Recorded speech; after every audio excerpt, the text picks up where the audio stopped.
Ó Senhor Jesus, chegamos à mensagem, o título, a Era dos Sete Espíritos. Louvado seja o Senhor pelos sete Espíritos de Deus. Nós estamos vivendo, irmãos, numa era realmente especial, né? Para nós, para o Senhor principalmente. Porque nós cremos que nós estamos vivendo o fim das eras. Nós estamos vivendo o fim dos tempos. E vocês, irmãos, olhando o noticiário, as coisas que acontecem no mundo, vocês duvidam disso?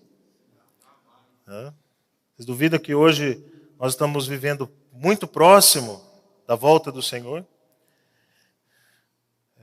Nós precisamos ser atentos aos sinais, né, irmãos? Então, para começar, irmãos, eu queria ler com os irmãos Evangelho de Mateus, no capítulo 24.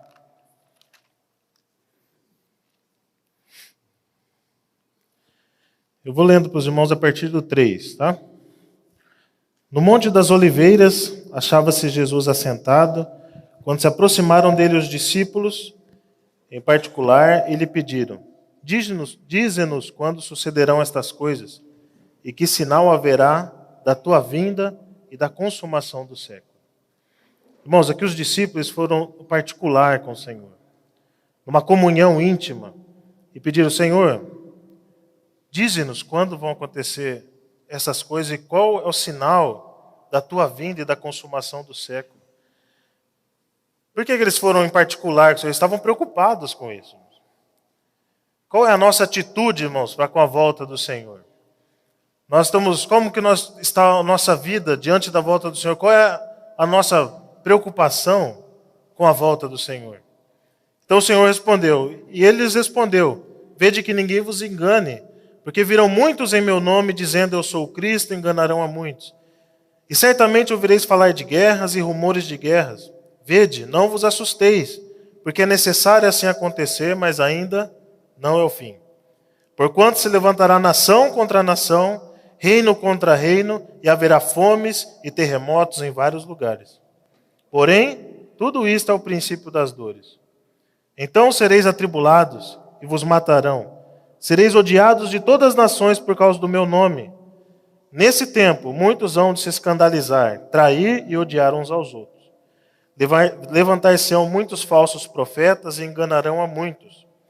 E por se multiplicar a iniquidade, o amor se esfriará de quase todos. Senhor Jesus, muitas dessas coisas aqui, irmão, nós estamos vendo acontecer. Mas algo, irmãos, que eu queria chamar a atenção, porque nós olhamos muitos sinais exteriores e sim, devemos olhar, irmãos. O Senhor próprio fala, o próprio Senhor fala, né? Nós sabemos quando vai chover, sabemos quando vai esquentar, quando vai esfriar, e os sinais exteriores são importantes. Mas, irmãos, o versículo 12 fala: por se multiplicar a iniquidade, o amor se esfriará de quase todos. Como está o nosso amor para com o Senhor? Nós estamos amando o Senhor, nós amamos a vinda do Senhor, nós amamos a igreja e amamos o que Deus ama. O amor se esfriará, irmãos, de quase todos. Versículo 13, vamos ler todos juntos. Aquele, porém, que perseverar até o fim, esse será salvo. Amém. Então, o Senhor, irmãos, Ele fala tudo esses sinais, o Senhor fala como vai ser, o Senhor fala sobre o amor, mas o Senhor fala que quem perseverar será salvo. O Senhor está nos encorajando, irmãos, nesse momento de densas trevas, do mundo em degradação, da iniquidade está se multiplicando. O Senhor fala para nós: persevera. Persevera. Não desista, porque quem perseverar até o fim, esse será salvo. Versículo 14. E será pregado este evangelho do reino por todo o mundo, para testemunho a todas as nações. Então virá o fim. Irmãos, então nós temos aqui dois sinais importantes. 3, né? A multiplicação da iniquidade, o amor se esfriando entre os cristãos, entre os irmãos, e a pregação do evangelho. Irmãos, nós precisamos nos atentar para isso. Amar o Senhor, exercitar o nosso espírito, que a chama esteja pegando fogo em nós. Nós não podemos esfriar. Outra coisa, irmãos, perseverar. Buscar o Senhor. Algo, irmãos, que a volta do Senhor está prestes a acontecer. Qual vai ser a nossa atitude? Qual é a nossa atitude hoje? E pregar o Evangelho. Nós não podemos deixar de pregar o Evangelho. Essa é a missão da igreja, é pregar o Evangelho. É ser luz no meio dessas trevas. Então, irmãos, visto isso, né, colocado isso, esse momento que nós estamos vivendo de trevas, mas nas mensagens nós estamos desfrutando disso, e nós estamos vivendo um momento que chama aurora. O momento da aurora. Vocês não sabem o que é a aurora? Não sabem, né? Antecede o amanhecer. É o último horário, podemos dizer que é o último horário da noite, antes que o sol apareça. Nós estamos vivendo nessa era, irmãos, na aurora do mundo. O tempo, irmãos, está se esgotando. O sol já vai aparecer, a vinda de Cristo já vai vir. E nós, irmãos, precisamos estar atentos a essa volta. Vamos ler 1 Tessalonicenses.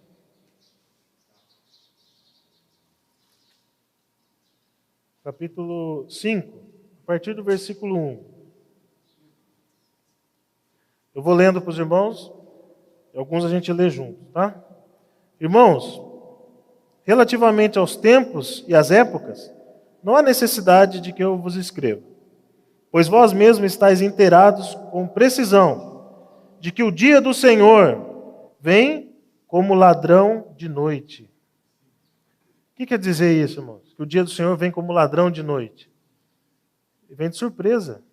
O ladrão avisa quando vai lá roubar sua casa? Ou ele manda uma mensagem para você, hoje, às 3 da manhã, eu vou lá assaltar a sua casa. Se fizesse isso, você colocava o relógio para despertar 2h59, né, para não perder 1 minuto de sono, e esperava ele chegar. Né? Mas, irmãos, nós precisamos estar vigilantes o tempo todo. Nós precisamos estar vigiando o tempo todo.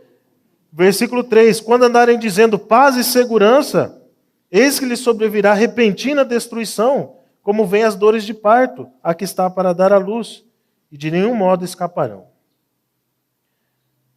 Versículo 4. Vamos ler todos nós. Mas vós, irmãos, não estáis em trevas, para que esse dia, como ladrão, vos apanhe de surpresa. Bom, nós estamos nas trevas? Nós estamos cegos? Ou a palavra tem sido dispensada a nós? A palavra tem sido falada a nós, irmãos. A palavra profética tem sido dispensada para nós. Nós não estamos em trevas. Nós não estamos cegos, não estamos vendo o que está acontecendo. Não, a palavra chega a nós e a palavra é luz, irmãos. A palavra que ilumina essa era. Versículo 5. Porquanto vós todos sois filhos da luz e filhos do dia. Nós não somos da noite nem das trevas. Versículo 6. Assim, pois, não durmamos como os demais. Pelo contrário, vigiemos e sejamos sóbrios. Vigiar e ser sóbrios. Nesse momento, irmãos, nós precisamos vigiar todo o tempo. Vigiar, irmãos, é estar em alerta. É cuidar do que nós fazemos, é cuidar do que nós falamos, é buscar o Senhor. É exercitar o Espírito para que o Senhor fale, para que o Senhor se mova, para que o Senhor nos use nessa era. Ser sóbrio, irmãos. O mundo hoje, irmãos, quer nos fazer perder a sobriedade. Através nós lemos, da multiplicação da iniquidade, ele vai deturpando a mente das pessoas. Vai tirando a sobriedade das pessoas do mundo. Nós olhamos a situação, irmãos, atual, coisas acontecendo terríveis, e as pessoas hoje, muitas nem se espantam mais. Por quê, irmãos? Elas estão fora de si. Elas perderam a sobriedade. E isso, a multiplicação da iniquidade causa isso, irmãos. Que é iniquidade, iniquidade, iniquidade. No começo você se espanta. Aí de tanto vir aquilo, e você não está vigiando. As pessoas que estão nas trevas não têm a palavra de Deus, não conhecem a palavra de Deus, não têm a luz de Deus, não têm a luz da palavra. E aquilo, irmãos, vai tomando a proporção, aquilo que te espantava, já não espanta mais. E você começa a considerar, é normal isso. É normal. Perdeu ou não perdeu, irmãos, a sobriedade? Perdeu, irmãos. Está embriagado com o mundo e com a iniquidade. E aquilo vem o dia do Senhor, passou, você não viu. E agora? Versículo 7, né? Ora, os que dormem, dormem de noite. E os que se embriagam, é de noite que se embriagam. Versículo 8. Vamos ler todos nós juntos. Nós, porém, que somos do dia, sejamos sóbrios, revestindo-nos da couraça da fé, do amor e tomando como capacete esperança da salvação. Amém? Nós somos do dia, irmãos. Não somos da noite. Não somos das trevas. Por isso, irmãos, hoje nós devemos ser sóbrios. Como ser sóbrio, irmãos? Se revestindo da fé. Exercitando a fé, irmãos. Os itens da fé precisam ser exercitados. Nós vamos invocar o nome do Senhor. Nós vamos orar. Nós vamos reunir. E precisamos também viver no amor. O amor, irmãos, é o vínculo da perfeição. O amor edifica. E também tomando como capacete a esperança da salvação. Irmãos, no final de tudo, se resume a fé, amor e esperança. É o tripé da nossa vida, o tripé da vida da igreja, o tripé do nosso viver. Fé, amor e esperança. Versículo 9. Porque Deus não nos destinou para a ira, mas para alcançar a salvação mediante nosso Senhor Jesus Cristo. 10. Que morreu por nós, para que quer vigiemos, quer durmamos, vivamos em união com Ele. Consolai-vos, pois, uns aos outros, e edificai-vos reciprocamente, como também estáis fazendo. Senhor Jesus. Irmãos, essa palavra aqui é um alerta para nós. Essa palavra que é destinada aos Tessalonicenses chega para nós hoje no momento mais que oportuno. No momento que nós estamos vendo essas coisas acontecerem. Por isso, irmãos, eu tenho que falar de novo. Qual é a nossa atitude perante essa palavra? Qual é a nossa atitude perante a palavra profética que o Senhor tem falado para nós? Nós vamos dormir, irmãos? Nós vamos nos embriagar com o mundo? Não, nós vamos vigiar. Vamos buscar fé, o amor e a esperança. Senhor Jesus. Porque nós, irmãos, nós fomos chamados nesse tempo. Nós fomos chamados nesse tempo agora. Pela misericórdia do Senhor, nós fomos chamados. Os trabalhadores da última hora, não é assim? Vamos ler Mateus capítulo 20, né? Nós precisamos muito da palavra de Deus. Irmãos. Precisamos muito da Bíblia, precisamos muito da palavra profética. Nessa era, irmãos, isso é vital. É crucial, irmãos, para o nosso viver. Vamos ler todos os versículos, irmãos, que são 16 versículos no total, né? Mas os irmãos conhecem a parábola dos trabalhadores na vinha, que o Senhor saiu para a madrugada chamando os trabalhadores para a vinha. E combinou o salário, 1 denário por dia. Certo? Aí foi chamando, chamou na terceira hora, depois na sexta hora, até que ele chegou, versículo 6. E saindo por volta da hora 1/10, Mateus 20, versículo 6. Tá? E saindo por volta da hora 1/10, ou seja, faltava 1 hora para terminar o trabalho, encontrou outros que estavam desocupados e perguntou-lhes: por que estiveste aqui desocupados o dia todo? Responderam-lhe: porque ninguém nos contratou. Então lhes disse ele: ide também vós para a vinha. O que a gente estava fazendo antes do Senhor nos chamar, irmão? A gente estava desocupado. A gente era desocupado, ou seja, para Deus não tinha ocupação, não tinha serventia nenhuma. Mas o Senhor nos chamou. Nós estávamos desocupados porque ainda nós não tínhamos sido chamados ainda. Mas o Senhor nos chamou para trabalhar na vinha, irmãos. Nós estamos trabalhando na vinha. O Senhor nos deu a vinha para trabalhar. O que nós estamos fazendo? Você está trabalhando, irmãos? Precisa trabalhar na vinha. Precisa pregar o evangelho. O que você tem feito com o dom que o Senhor te deu? O talento você enterrou? Ou está exercitando o talento e multiplicando o talento? Versículo 8. Ao cair da tarde, disse o senhor da vinha a seu administrador: chama os trabalhadores e paga-lhes o salário, começando pelos últimos, indo até o primeiro. Vindos da hora 10ª, recebeu cada um deles 1 denário. Senhor Jesus, a misericórdia do Senhor, irmãos. Isso é a misericórdia de Deus. Nós estamos tendo a oportunidade de ser vencedores. Mesmo estando na última hora, irmãos, nós temos a oportunidade de ser vencedores. De herdar o reino que o Senhor preparou para cada um de nós. Não desista, irmão. Persevera. Persevera. Louvado seja o Senhor.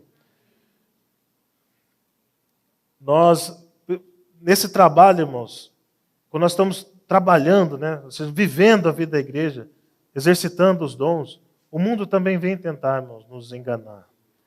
O mundo vem tentar nos ludibriar, nos afastar do Senhor, né, com mentiras, enganos. Fala, você vem com sustento, se preocupar com sustento, se preocupar financeiramente. E o mundo, irmãos, é assim desde Gênesis, não é? Entretenimento, subsistência e segurança. Entretenimento, subsistência e segurança. O mundo é assim, irmãos. Ele só muda conforme as eras. Mas isso vem, irmãos, tentar minar a nossa fé. Minar a nossa vida. Tirar a nossa vida. A vida de Deus está em nós, vem tentar tirar. Mas, irmãos, nós somos poucos. Nós somos pequenos. Pequeno rebanho, não é? Não é assim que a palavra fala? Pequenino rebanho. Mas o que o Senhor falou para esse pequenino rebanho, irmãos? Às vezes a gente gosta de frisar a fraqueza, né, irmãos? Tá certo, nós somos fracos, frágeis, mortais. Por isso nós invocamos o nome do Senhor. Certo? Mas, irmãos, o Senhor falou algo para nós também. Vamos ler Lucas, capítulo 12, versículo 32.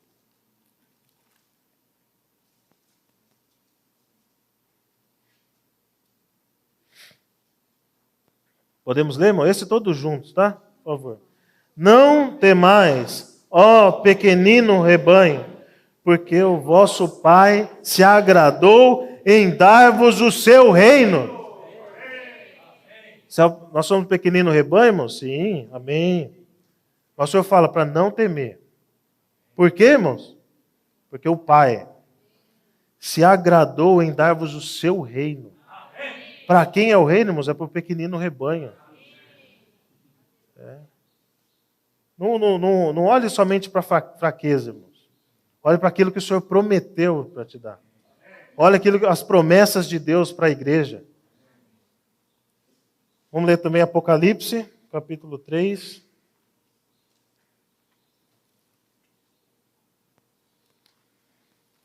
Temos pouca força também, né, irmãos? Capítulo 3, a partir do versículo 7. Carta à igreja em Filadélfia. Ao anjo da igreja em Filadélfia, escreve: essas coisas diz o santo, o verdadeiro, aquele que tem a chave de Davi, que abre e ninguém fechará, e que fecha e ninguém abrirá. O que o Senhor fala agora? Vai falar para a igreja. O que o Senhor está falando para nós, irmãos? Conheço as tuas obras. Eis que tenho posto diante de ti uma porta aberta. Ele não é o que tem a chave, irmãos? É ele que abre a porta.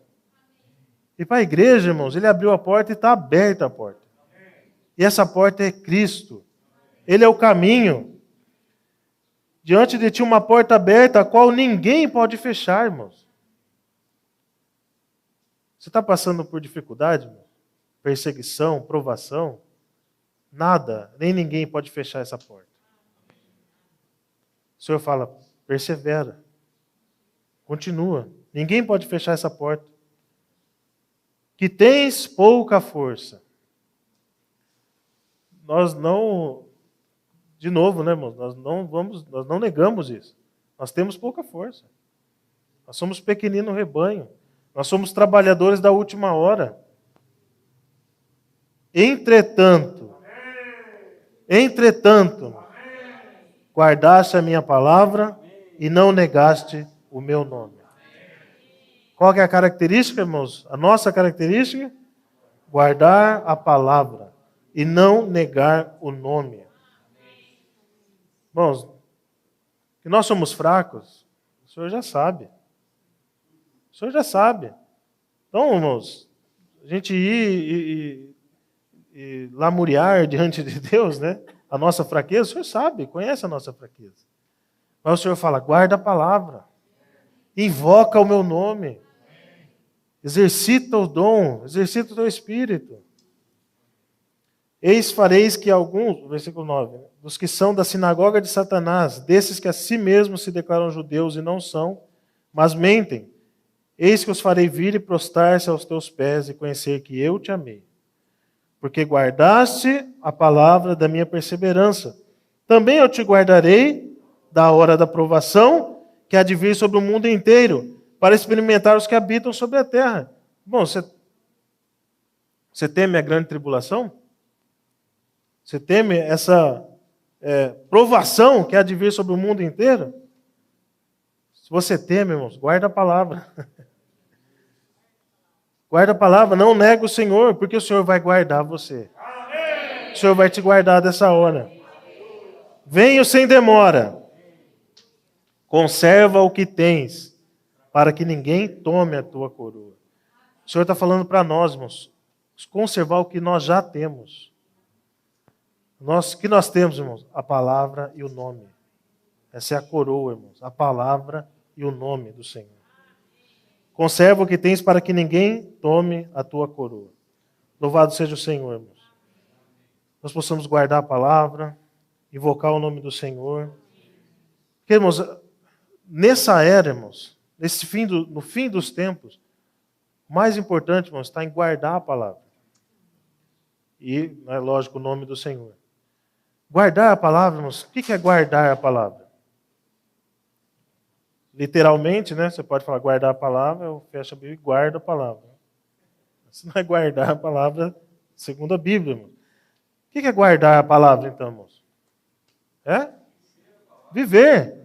Praticar a palavra. Nós estamos vivendo, irmãos, numa era que as trevas estão densas, que a iniquidade está multiplicando.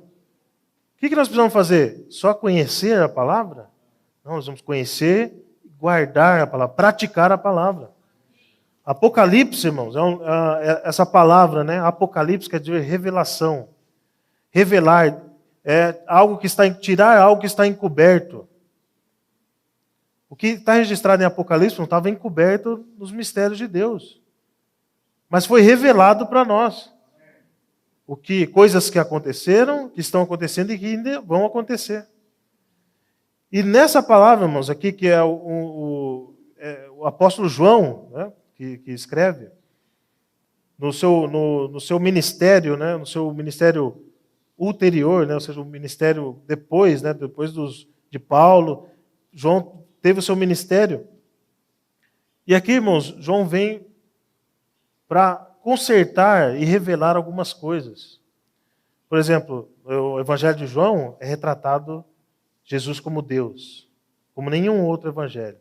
Nas epístolas, João fala que Deus é luz. João fala que Deus é amor. João fala para nós, os jovens precisam ser fortes.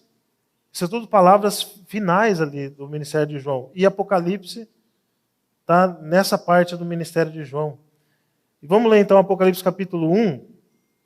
A partir do versículo 1. Revelação de Jesus Cristo, que Deus lhe deu para mostrar aos seus servos as coisas que em breve devem acontecer, e que ele, enviando por intermédio do seu anjo, notificou ao seu servo João. O Senhor está revelando a sua vontade, irmãos. Porque isso não é uma revelação própria. A palavra hoje, irmãos, a palavra profética, ela não vem de particular, né? Com a particular elucidação. A revelação particular. É uma revelação que vem de Deus. Deus é a fonte da palavra profética. É Deus falando atualmente. Essa é a palavra profética, irmãos. E o Senhor queria revelar o que ia acontecer. Versículo 2. O qual atestou a palavra de Deus e o testemunho de Jesus Cristo quanto a tudo o que viu. 3, todos nós juntos. Bem-aventurados aqueles que leem e aqueles que ouvem as palavras da profecia e guardam as coisas nela escritas, pois o tempo está próximo. Irmãos, é muito claro que o Senhor está falando conosco. O Senhor está dando a sua palavra e Ele fala, bem-aventurado o que lê, amém, certo? Bem-aventurado o que ouve, mas bem-aventurado o que guarda as coisas nela escritas. Nós vamos urgentemente, irmãos, praticar a palavra. Nos tempos finais, né? O tempo que o Senhor revelou isso para nós, é urgente que nós praticamos a palavra, praticamos o que o Senhor tem falado para nós. Vamos abrir em 2 Pedro, rapidinho, 2 Pedro, no capítulo 1, fala sobre a importância da palavra profética.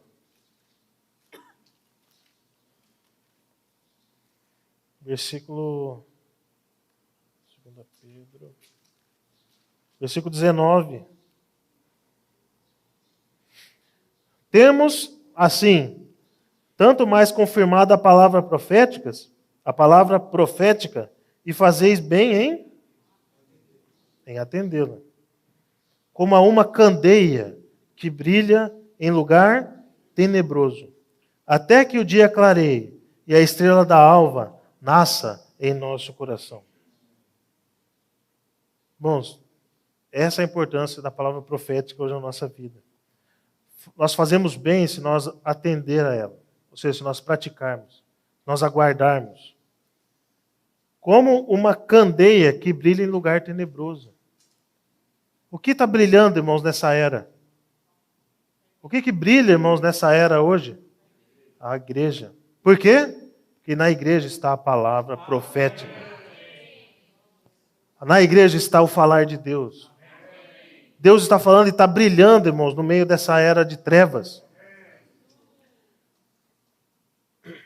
Até que o dia clareie. Nós estamos na aurora, irmãos. Nós esperamos o dia clarear. Enquanto nós estamos esperando, nós estamos guardando a palavra profética. Ouvindo, guardando e praticando. Ó Senhor Jesus. E além da palavra profética, irmãos, nós temos algo especial também. Apocalipse capítulo 1, versículo 4. A iniquidade não está se multiplicando, irmãos?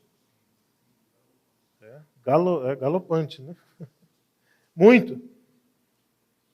Mas nessa era, irmãos, no fim dos tempos, nós temos os 7 Espíritos de Deus.